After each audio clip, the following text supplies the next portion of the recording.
Good evening, Eagles. Tonight, you will be receiving a read aloud from your favorite third grade team. I'm Miss Hall. Miss Hanley. And Miss Littlejohn. Tonight, we're going to read to you Carmela Full of Wishes by Matt De La Pena and Christian Robinson.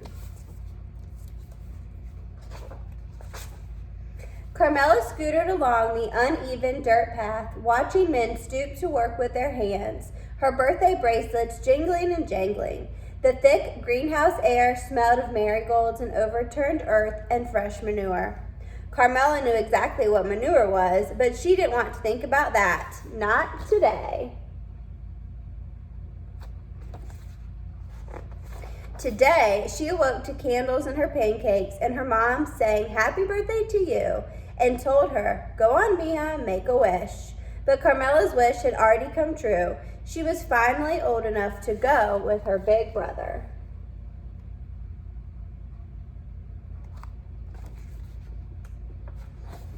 Carmela followed as he cut back onto the street at Freedom Boulevard, past the crowded bus stop and fenced-off repair shop, past the old folks' home where two hunched old women waved smiles, past the huge home improvement store where her dad used to stand around weekend mornings waiting for work.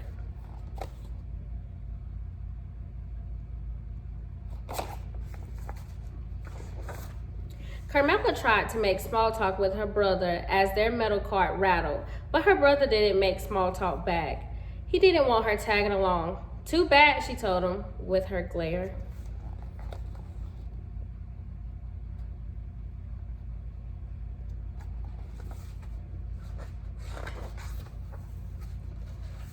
Just outside the laundromat, she picked a lone dandelion growing among the concrete weeds. She pulled a breath and leaned towards the fuzzy white bulb. But just before she could blow, her brother butted in. Did you even make a wish? You're supposed to make a wish. Everyone knows that. Of course I made a wish, she told him. But it was a lie. Carmela didn't know.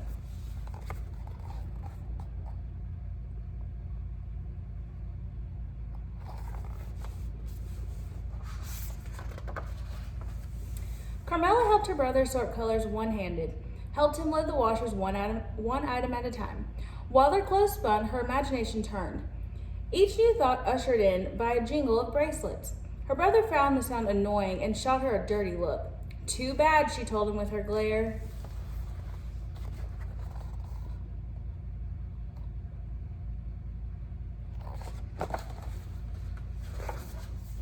She jingled her bracelets as she rode to Miss Maria's vegetable stand, imagining a machine built into her bedroom wall, one that would spit out anything she could think of, but mostly candies.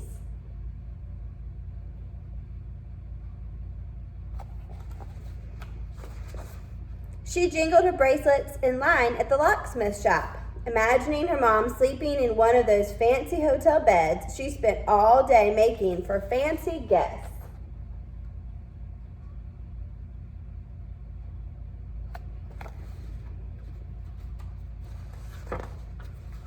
She jingled her bracelets at the bodega down the block from their old apartment building, imagining her dad getting his papers fixed so he could finally be home.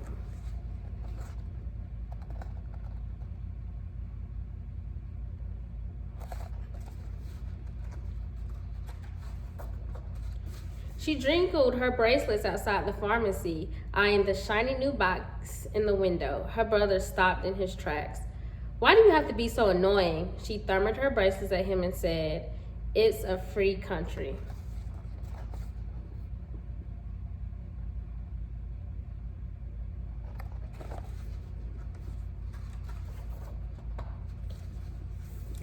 The only time she didn't reach for her bracelets was when her brother ducked into his friend's house.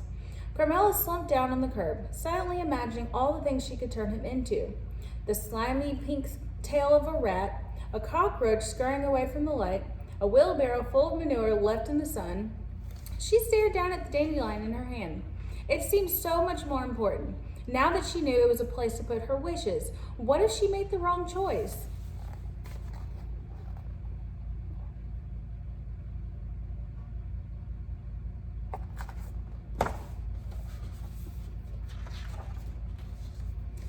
Carmela Carmela tried to hop a curb on the long trip home, and her tire caught and her handlebars twisted, and she went crashing to the concrete. Don't cry, don't cry, don't cry.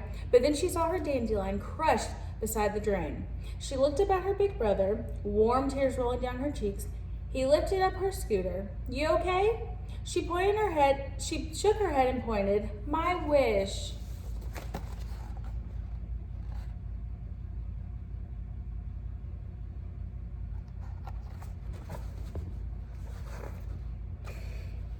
He took her by the arm and led her back up the block, past the laundromat and the flea market, past the greenhouses and the smell of manure, past the overgrown park and across the train tracks. He didn't stop until they made it to an abandoned farmhouse near a cliff overlooking the sea. Close your eyes, he said.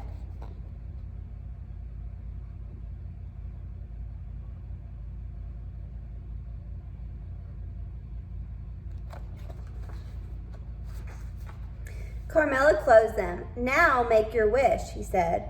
Carmela listened to the ocean's hum in the distance. She listened to the squawking birds. She listened to the wind whistling past her ears.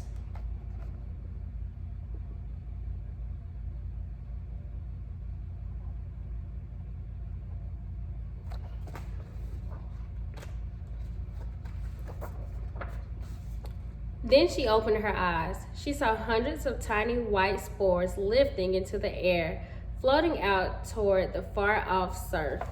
The sky was full of wishes.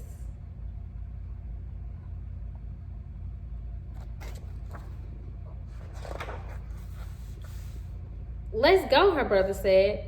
Don't you want to know my wish, she asked. He shook his head. If you tell it, it won't come true. She looked back one last time, then took off her bracelets and followed her brother home.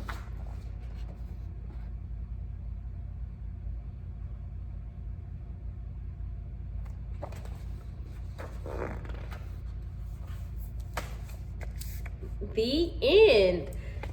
That was the end of Carmela's Full of Wishes. Tonight, while you're dreaming, think of something that you wish about.